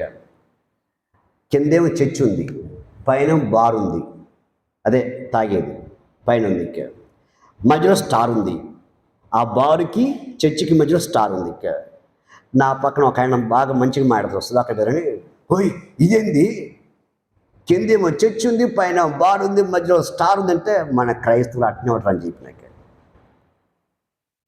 వీళ్ళు సూపర్ క్రైస్తవులు వీళ్ళు. హల్లెలూయా. ఆ ప్రాంతానికి అడుగు పెట్టి వచ్చిన తర్వాత దేవుడు అద్భుతంగా సంఘం కట్టిండు ఆ ప్రాంతంలోకి. ఇప్పుడు దగ్గర 300 మంది దేవుడు నమ్మారు అక్కడ గోవాలో. మంచి పెద్ద చర్చి, ఇంతకంటే కొద్ది పెద్దగా ఉంటుంది చర్చి. ఇంకా అడుగు పెట్టిన ప్రతి ప్రాంతాలలో దేవుడు సంఘాలు కట్టుకుంటూ వచ్చాడు. మంచిగా అక్కడ అనేక రకాల నామకర్త పరిస్థితులు దేవుడు దాటించాడు. ఇంకా ఈ మాట నీకు ఎందుకు చెబుతున్నా అంటే, నీకు దీవించబడిన ఆశ ఉంటే దేవుడికి నచ్చిన వాటిని విడిచిపెట్టు. ప్రతి ఆదివారం దేవుడి మందులో ఉంటూ నేర్చుకో. ఇంకెప్పుడు నేర్చుకుంటావు? నేను 26 సంవత్సరాలు అయింది సేవలోకి వచ్చి, ఇంకా నేను చెబుతూనే ఉన్నా నేర్చుకో అని. ఇంకా ఇంకొక కామంటది, అన్న ఎప్పుడు అదే చెబుతాడమ్మా, ఎందుకు నువ్వు మారలేదు అందుకే చెబుతున్నా. ఇంకా నువ్వు మారితే అదే చెబుతానా? మీ అబ్బాయి లేచి ముక్కులో పక్కు చూస్తే అంటే, అరే ఏదిరా ఎందుకన్నావు వాడిని నువ్వు మానుకో, నేనుగా మానుకుంటా. అరే ముక్కులో పక్కు తినగా అంటాం మానుకో, నేను కానీ చెప్పడం మానేస్తా. నీ బిడ్డల గురించి నీకు ఎంత వేదన ఉందో అంతకంటే వెరిట్ల వేదన నాకు. దేవుడు నాకు అప్పగించిన బిడ్డలు మంచి ప్రార్థన పరులుగాను, ప్రార్థన యోగులుగాను, దేవుడితో కలిసి నడుచువరగా ఉండాలని నా బాధ. పల్లెటూరులో ఉన్న సంఘము అద్భుతంగా తీర్చిదిద్దబడాలి. దేవుని సంఘానికి ఘనత రావాలి, దేవుడికి మహిమ రావాలి. సంఘము ద్వారా దేవునికి మహిమ రావాలి. అనేకులు ఏంటిది సాతాను చదివి బయటకు రావాలని నేను ఆశపడుతుంటే, నువ్వు పడుతున్నావు, ఒండోని బలపడుతున్నావు, వచ్చేవని రానికుండా చేస్తున్నావు. మీ గల్లీకి వచ్చి ప్రార్థన పెట్టినాక, ఫస్ట్ అన్న వందనాలు, ఈ గల్లె మీ చర్చికి వస్తానా, అబ్బే ఆ నోరు మంచిది కాదన్నా, వాళ్ళు చెబుతారు, పక్కన వాళ్ళు దేవుని నమ్మలో చెబుతారు నీ గురించి. ఏబు గురించి సాక్ష్యం దేవుడు ఇచ్చినాడు, యేషోబు గురించి దేవుడే సాక్ష్యం ఇచ్చినాడు. ఇట్లా దేవుడంటే భయం లేని వాళ్ళు, దేవుడంటే ఆశ లేని వాళ్ళు సాక్ష్యం ఇవ్వాలి నీ గురించి. ఆమె ఒకప్పుడు గాయాలది, ఒకప్పుడు ఆయన గాయాలు పడ, ఒకప్పుడు ఆయన తాగుబోతాడు, ఇప్పుడు చాలా మంచిగా మారినాడు ఆయన. మేము నేను పోయిన చోట ఒక సంఘ పెద్ద, అంటే ఆయన ఒక మామూలుగా విశ్వాసి, వాళ్ళ భార్య దేవుని నమ్ముకుంది. 2 చింతలు ఆమె బాప్తిసం ఇస్తుందన్నమాట. 40 రోజులు ఫాస్టింగ్ చేసిందన్నమాట మార్చర్లో. 15 సంవత్సరాలైంది ఆమె దేవుని నమ్ముకొని. వీటిని భయంకరంగా తాగుపోతాడంట. ఎన్నోసార్లు ఏంటది ఆమెని అరిచేవాడంట. ఎందువరకు సూత్రం అల్లు అంటావు, మళ్ళీ ఏంటది ఆ దేవుడి గురించి ఇప్పుడు తెలిసిన వ్యక్తి మళ్ళీ అట్లా అంతా గందరగోళం చేసి ఫుల్ భయంకరంగా తాగి ఆ మార్చల్లో బస్ స్టాండ్ అదంతా రౌడీ విజయంగా చేసేవాడు అంట. 15 సంవత్సరాలు పొద్దు విడవకుండా ప్రార్థన చేసిందామా నా భర్తను మార్చేయాలిక. 15 సంవత్సరాల తర్వాత తన భర్తలో మార్పు వచ్చిందిక. మార్పు చెంది బాప్తిస్మం 40 దినం ఉపవాసం చేసి మార్చల్లో పక్క కొద్దిగా ఆ బయట ఊరు బయట అనుకుంటుంది. ఇంకా మార్చలు అనుకుంటుంది. ఇంకా 2 చెట్ల స్థలంగా ఉండ మంచి ఇల్లు కట్టించినాడు. ఇంకా ఆ మంచి ఇల్లు కట్టి చంత అయిపోయిన తర్వాత, అయ్యో ఒకప్పుడు నేను భయంకరంగా తాగుబోతుంది, తిరిగిపోతుంది, నా కుటుంబం చిల్లకొలంగా ఉంది, ఈరోజు నేను ఈ స్థితిలో ఉన్నానంటే యేసు ప్రభువే. కానీ ఇక్కడ చాలామంది ప్రార్థనకి వెళ్తున్నారు, మందిరం లేదు కదా, నేను మందిరం కట్టాలని చెప్పండి 2 సెంట్ల మళ్ళీ స్థలం కొని ఆ మందిరం కట్టించి పాస చెదికిచ్చేసినాడు. ఆయన తాగుబోతుడు. ఆ మొక్క ప్రార్థన భర్త మారినాడు. ఆ భర్త మాట మందిరం కట్టినాడు, పాసకి అప్పగించినాడు.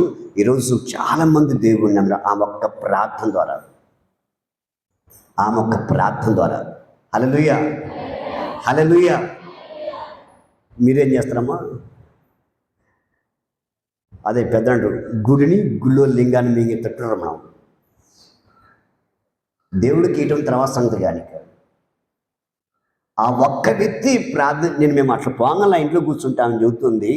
ఆ బాధలు ఆయన చెప్తుంటారు, ఈరోజు నేను ఇలా మారటం నా భార్య ఆడక, ఈరోజు నేను సంఘంలో ఏంటది పరిచయం చేస్తున్నాను, మంచి ఒక స్థాయి ఉంది ఆయనకి. సంఘంలో ఒక స్థాయి ఉన్నా కానీ ఆ గిన్నెలు అవన్నీ సొంతం ఉన్నాయనక్క. ఆ పక్కన పాస్ట్ వచ్చి, ఏమయ్యా వాళ్ళు చేసేవాడు నువ్వు ఎందుకు పోతావు? లేదయ్యా, ఇంత మీటింగ్ నడుస్తుంది కదా, అవి ఏమైనా తేడా పడుతుందా, అక్కడ అవి ఉన్నాయో లేవో అందుకు వెళ్తుంటే, నువ్వు ఇక్కడ ఉండయ్యా, నీ స్థాయి అది కాదు, ఇది నీ స్థాయి అని చెప్పంటే, ఆయన ఈ స్థాయికి వచ్చినా కానీ అక్కడ మీటింగ్ దెబ్బతింటుందేమో, ఆడేమైనా ఇబ్బంది ఇద్దామో అక్కడ ఆయన చూసుకుంటావాడు. ఆయనకి పాస్టర్లు అందరూ కలిసి ఆయన్ని మంచిగా సన్మానం చేశారు. వాళ్ళకి తెలిసిన దాంట్లోకి అర్థమైన దాంట్లోకి. హల్లెలూయా. బైబిల్ ఏం రాయబడింది, దేశ పెద్దలతో తన భర్తని కోసబెట్టిన తన భర్తను కోసబెట్టింది. సంఘంలో ఒక మంచి ఉన్న స్థాయిలో కోసబెట్టిందామా తన భర్తని, మంచి పేరు ఎడుగు తీసుకొచ్చి పెట్టింది తన భర్తకి. ఈరోజు ఎంతమందికి ఉంది అట్లా? ఎంతమందికి ఉందమ్మా? తీసుకొస్తారా మీ భర్తలను?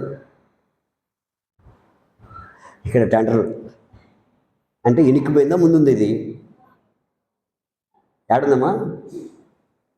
చెయ్యెత్తిన ఎత్తడానికి ఇప్పుడు చెయ్యి ఏడుంది? వెనకుందా ముందుందా? పోవడానికి పోయింది కానీ ఇనికిపోయింది. కానీ పేరుకి మాత్రం అన్నకేం తెలుసు అమ్మాయి, ఇనికి ఊరికి ఎత్తిన అంతే. ఆలోచించండి. క్రైస్తవులముగా బాగా గమనించండి. ఎప్పుడైనా సరే ఒక ఇల్లును చక్క పెట్టాలన్నా ఒక భర్తని ముందు స్థాయిలో తీసుకోవడం ఒక ఆడ మనిషి చేయగలరు, మగ మనిషి ఏం చేయగలరు. భర్తకి వెనక ఏ పని చేయాలన్నా తన భార్య వెనక ఉండాల్సిందే. ప్రతి పురుషునికి చేస్తాడు. కొన్ని సమయంలో పరిశ్రమ పెట్టి నిరాశలోకి వెళ్తాడు. ఆ నిరాశలోకి ఏంటిది వెళ్ళిన వ్యక్తిని బలపరిచి ముందుకు తీసుకెళ్ళేది భార్యే. సాటైన సహాయం అంటే అదే దాని అర్థం. కష్టంలోనూ బాధలను అన్నిట్లో ఆ మాత్రమే చేయగలదు. కాబట్టి ఈ రీతిలో మనము దేవుని యొక్క ఉద్దేశాన్ని, అబ్రహాము అంతగా ముందుకు వెళ్ళడానికి కారణం తన భార్య. ఎంతగా శ్రమ ఇది వచ్చిన ప్రతి శ్రమల్లో అబ్రహాముకి నమ్మకం ఉంది. చాలా సంతానం విషయంకి వచ్చినాక అవిశ్వాసం పడింది, కానీ తర్వాత తన విశ్వం చూసి దేవుడు మహిమగా మార్చేశాడు. ఆమె చేసిన పొరపాటుకే ఈరోజు దేవుడు తన కుమారుని పంపించి ఓ పక్క అన్యులకి, ఓ పక్క ముస్లిమ్స్కి, ఓ పక్క ఇస్రాయల్కి దేవుడు రక్షణ కలగజేసినాడు. ఆమె చేసిన చిన్న పొరపాటుకే ఇంత శరీరిస్తున్నాడు. ఇంకా ఎందుకంటే ఆయన ప్రేమించి ఆయన కలిగి నడుస్తున్న వారి విషయంలో చిన్న పొరపాటు తెలిసి తెలియక జరిగిన పొరపాట్లకి దేవుడై దాన్ని అన్నిటి సరి చేసుకుంటూ వారికి మంచి విజయం ఈరోజు మనకు దొరికింది. ఆ భాగ్యం శారమ్మ చేసిన ఆ రోజు చిన్న పొరపాటు ఈరోజు మనకు దొరికింది రక్షణ. హల్లెలూయా. కాబట్టి ఇక్కడ అంటున్నాడు, ఇంకా ఏమంటున్నా అంటే 12వ వచనం లేకపోతే 13వ వచనం చూడమ్మా. 13వ వచనం మొదటి కొరింథీయులను 3వ అధ్యాయం 13వ వచనంలో, బంగారమను వెండినైనా వెలగల రాళ్ళైనా కర్రైనా ఆ, ఆ, ఆ,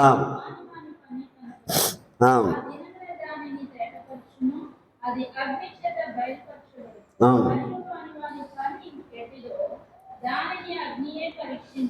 ఆ.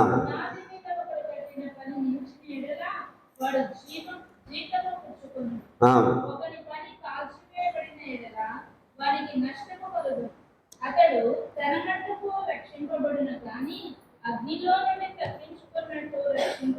హల్లెలూయా. ఎప్పుడు క్రీస్తు అనే బండ మీద నీ జీవితాన్ని ఎప్పుడైతే నువ్వు కట్టుకుంటావో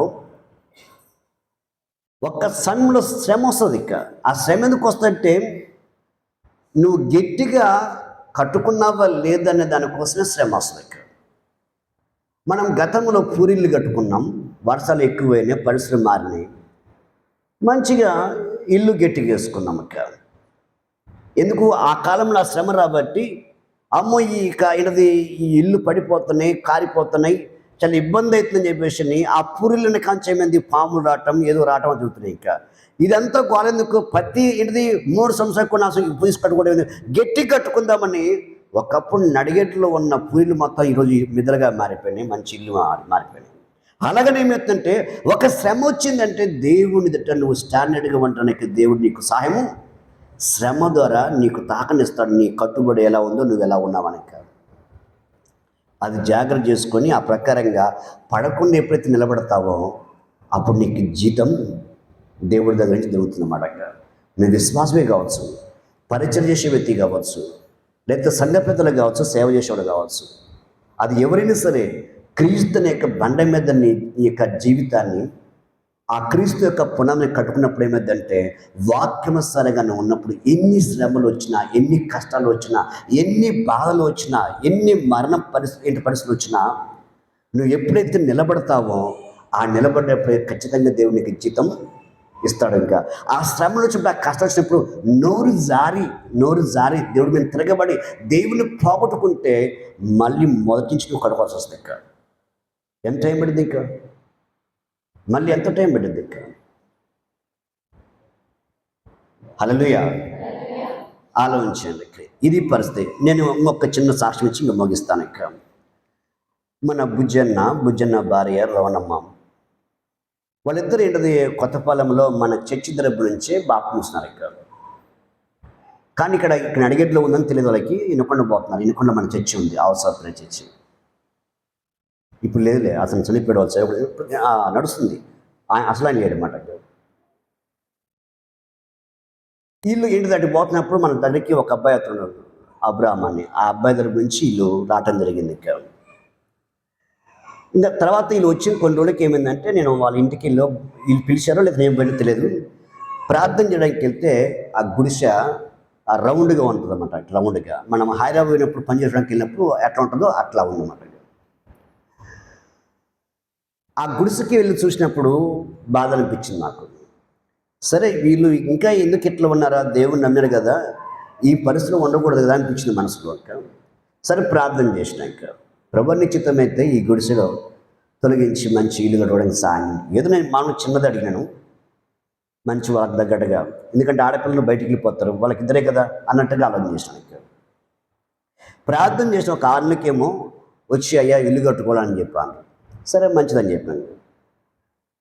మంచిగా శంకుస్థాపన జరిగింది. చిన్న ఇల్లు పోయి పెద్ద ఇల్లు అయింది. పెద్ద ఇల్లు అయింది, మంచిగా ఇల్లు కట్టబడింది.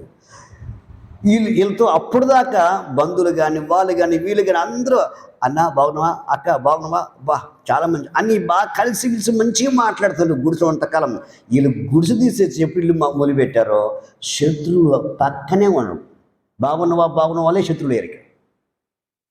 నీళ్ళు రానివ్వకుండా, ఏమి రానివ్వకుండా, ఆ పని ముందుకు పోనివ్వకుండా ఎంత అడ్డంటే అంత అడ్డు, ఎంత భయంకరంగా అంటే శ్రమలు ఎదుర్కొన్నారు. వీళ్ళకి ప్రార్థన చేసినాం, ఆ ఇల్లు ఆగండి, వీళ్ళు ఏకాడికి ఆ గుడిసెలోనే ఉండాలి, వీళ్ళు గుడిసెలో ఉంటే మా మాట వింటారు, డాబాల కొత్త మా మాట్లాడరు అన్నట్టుగా శత్రువులు ప్రయత్నం చేస్తాం. ప్రార్థన చేసినాం, సంఘం ప్రార్థన చేసినాం, వాళ్ళు ప్రార్థన చేసిన దేవుడు మంచిగా అద్భుతంగా ఆ పని దాటించాడు. దాటించి అంతా ఇప్పుడు ఇంట్లో ఇంకా పోతాడుగా అప్పుడే డెలివరీను అప్పుడే ఇంట్లో ఒక వారంగా పోతాడని జైల్లో పోయాడు. ఇంట్లోకి వెళ్ళిన తర్వాత ఇంట్లో పోయిన తర్వాత ఇంట్లో పోకముకు ఏజెంట్ కాదు. ఇంట్లో ఇంకొక వారం పోతాడు. ఇంకా డేట్లు ఏమి పెట్టుకున్నామో లేదో తెలియదు, గుర్తు తెలియదు. కానీ ఇంకా ఇంకేమంటుండు, ఏదో ఏంటిది నేను ఫోన్ చేసినా మన అయ్యగారు ఫోన్ చేసిండు. ఎక్కడ అంటే స్టేషన్లో ఉన్న అంటుండే. ఇక స్టేషన్లు అంటే ఆడ బెంగళూరు పోతుండో పని నిమిత్తంగా హైదరాబాద్ పోతుండే, అడిగి పోతుండే నేను అనుకున్నా. రైల్వే స్టేషన్లో ఉన్నాకున్నాక మళ్ళీ తర్వాత నాకు డౌట్ వచ్చి ఎక్కడున్నా ఆయన స్టేషన్లో ఉండి. ఏ స్టేషన్? పోలీస్ స్టేషన్లో ఉండు. ఓది పాస్ స్టేషన్ అంటే నేను రైల్వే స్టేషన్ అడుగుడు. అప్పుడు అందరం సంఘబద్ధం కలిసి వెళ్ళిపోయినాం. ఇంకా వెళ్ళిపోయిన తర్వాత లాస్ట్కి పరిస్థితిని చూసుకుంటే ఏమైంది, ఆ పక్క నుంచి ఏముందంటే ఆలోచన, ఇలా బామర్దు చేసిన తప్పులకి అరే ఇతను ఇరికితేనే వాళ్ళందరూ మాట అంటారా, ఇతను ఇరికిపోతే ఎవరు మాట అంటారా, ఎవరు రారని చెప్పేసి ఇతను ఇరికిచ్చారన్నమాట. ఖర్చంతా తీసుకున్నారన్నమాట. నేను చెప్పిన, నువ్వేమనొద్దు, ఏం మాట్లాడద్దు, నువ్వు డీసెంట్గా దేవుడు నీకు న్యాయం జరిగితే వస్తానని చెప్పినాక నేను ఏం ఒక్క మాట్లాడలేదు అన్నయ్య అన్నాక దేవుని మాకు పెట్టి బయటకు వచ్చేసినంత ఇల్లు ప్రతిష్ఠ అయిపోయింది, గృహప్రవేశం అయిపోయింది. అంత ప్రార్థన నడుస్తూ ఉంది, అంత మంచిగా ఉంది. ఎందుకు ఈ మాట చెప్తున్నంటే, మరి అటువంటి శ్రమలో వచ్చి జైలుకి పోతే ఏం చేస్తావు? నీ పరిస్థితి ఎలా ఉంటుంది చెప్పండి? ఎలా ఉంటుంది? ఏం దేవుడో ఏముడయ్యా, ఇల్లు ఇచ్చి నన్ను ఇచ్చింది తీసుకొని జైలు పెట్టినే మమ్మల్ని అంటవనవా? ఇటువంటి యొక్క పరిస్థితులు వస్తాయి. మనం వెదిగేటప్పుడు శ్రమలు తాకుతాయి. మనం ఫలిస్తున్నప్పుడు, ఒక స్థాయిలోకి వస్తున్నప్పుడు మనల్ని ప్రేమతో మాట్లాడుతున్న వాళ్ళే, మనతో ఉన్న వాళ్ళే మన గురించి చాలా రకాలుగా మాట్లాడతారు, చాలా రకాలుగా ప్రయత్నిస్తారు. ఇక ఎన్నో రీతులుగా మనల్ని విరికించడం ప్రయత్నం చేస్తారు. ఇక అది ఆడవారు కావచ్చు, మగవారు కావచ్చు. అందుకే బైబిల్ అంటది అవిశ్వాసులతో విశ్వాసులు పొత్తు గలవకూడదు. వాళ్ళ అవిశ్వాసులే. వాళ్ళు యేసుక్రీస్తు నమ్మిన వాక్యానుసారం లేని ప్రతి వ్యక్తి అవిశ్వాసే. మనం దూరంగా ఉండాలి అటువంటి వారితో. మంచి దేవుని భయభక్తులు గల వారితో మనం కలిసి ఉంటే మేలే కానీ దేవుడు భయం లేకుండా ప్రవర్తించే వాళ్ళతో మనం చేయగలకూడదు. ఎందుకంటే వాళ్ళు మనతో ఉంటేనే మన దగ్గర ఉండి మన మాటలు విని వెళ్ళి మన శత్రుకి చేరవేస్తారు. ఇక్కడ అటువంటి పరిస్థితికి వెళ్ళకూడదని దేవుని యొక్క ఉద్దేశాలు. నువ్వు దీవించబడి నీకు ఆశ ఉంటే అబ్రహాములాగా దేవుని నిలబడు. విచ్చినవాడు ఏం చేస్తాడు? కార్యాలు ఖచ్చితంగా, కుమారులు కావచ్చు, మనవలు కావచ్చు, అది ఎవరైనా సరే దేవుడు సహాయం చేస్తాడు. భూములు ఇచ్చిన దేవుడు అన్నిట్లో దేవుడు సహాయపడతాడు. దీవించేది ఆయనే. ఆయన దీవించాలంటే మనం ఆయన ఎదుటి నిలబడాలి. ఆయన ఎదుట నువ్వు నిలబడిన వాళ్ళు ఎదురు చూసుకో. ముఖ్యంగా నువ్వు ఎప్పుడైతే నిలబడతావో, అది ఏ శ్రమ వచ్చినా, ఏ కష్టం వచ్చినా, ఏ బాధ వచ్చినా నిలబడతావో అప్పుడే నీకు జీతం దొరుకుతుంది. నువ్వు నిలబడకుండా ఆ శ్రమలో నువ్వు తొలిపోయి కాలిపోయినట్టుగా నువ్వు పక్కకు పోయినాకో జీతం దేవుడి దగ్గర నుంచి నువ్వేమి తీసుకోలేవు. నీ వల్ల ఏది కాదు. నోరు పెద్దగా చేసుకుని సంపాదించుకుంటే అది వచ్చేది కాదు. కాబట్టి ఈరోజు దేవుని యొక్క మాటలు విన్నవు. అబ్రహాము విషయంలో దేవుడు బహుగా దీవించినాడు. అబ్రహామునికి ఎంతగానో ఆశీర్వదించాడు. అబ్రహామునికి దేవుడు అబ్రహాముకి ఇచ్చిన ప్రతిదీ తన భార్యకి పుట్టిన కుమారుడికి ఇచ్చేసి మొత్తం ఇచ్చేసినాడు. తన కుమారుడి పెళ్లిగా చూసినాడు. ఇక్కడ కానీ చారా చూడలేకపోయింది. ఎందుకు? మధ్యలో బెణికింది కాబట్టి, అవిశ్వాసం ఉంది కాబట్టి. కుమారుడు వివాహం లేకపోయింది అమ్మక. కాబట్టి ఈ యొక్క మధ్యాహ్న కాలం మందు నువ్వు దేవుని ఎదుట నువ్వేం అడుగుతున్నావో అది నువ్వు పొందుకోవాలంటే, అది నువ్వు చెందుకోవాలంటే, నువ్వు దీవించబడి నీ కుటుంబానికి ఆశీర్వదకరంగా ఉండాలంటే దేవుని ఎదుట నిందారహితంగా నిలబడు. దేవునికి ఇచ్చిన దాంట్లో సంతృప్తిగా ఉండు. వియందన కోసం ఆశపడకు. వియందన కోసం ఆశపడుతున్నావు అంటే దాన్ని దురాశ అంటారు. దేవునికి ఇచ్చిన దాంట్లో నువ్వు ప్రేమిస్తే దాంట్లో అన్నీ దొరుకుతాయి. నీకేం అవసరమో. నీకు ఇయందన కోసం ఆశపడితే నీకు దొరికేదాడ కష్టాలు, శ్రమలు, వేదనలు, నరకం తప్ప నీకు మేలేమీ ఉండదు. అది చూసుకో. ఈరోజు దేవుని యొక్క మాటలు ఒక్కసారి నీ జీవితాన్ని హృదయంలో తీసుకొని నువ్వు ఎటువంటి శ్రమలో ఉన్నావో జాగ్రత్త చేసుకొని ఆ శ్రమ నుంచి నువ్వు బయటకు రావాలంటే ముందు నీ హృదయంలో మార్పు రావాలి, నీ మనసాక్షిలో మార్పు రావాలి, నీ ప్రవర్తనలో మార్పు రావాలి, నీ మాటల్లో మార్పు రావాలి, నీ వస్త్రధారణలో మార్పు రావాలి. అన్నిట్లో దేవుడికి తగ్గట్టుగా నువ్వు నిలబడాలి. చాలు. దేవుడు నిన్ను దీవించడానికి ఆ ఒక్క విషయాలు చాలు. ఇంకా ఖచ్చితంగా నేను చేతపట్టుకొని ఎక్కడ తలదించినవో, ఎక్కడ కన్నీరు పెట్టినవో, ఎక్కడ నవ్వులు పొలవినవో, ఎక్కడైతే ఏడిది చిగ్గుపడే పరిస్థితికి మార్చుకొచ్చారో జనాభా, అక్కడ దేవుడిని తలగా ఉంచుతాడు. వాళ్ళందరికీ ఆశీర్వకరంగా ఉంచుతాడు దేవుడిని. వాళ్ళని దగ్గరకు వస్తాడు తప్ప నువ్వు వాళ్ళ దగ్గరికి పోవాల్సిన అవసరము లేదు. ఆ స్థితికి దేవుడిని దీవించడానికి ఆయన సిద్ధముగా ఉన్నాడు.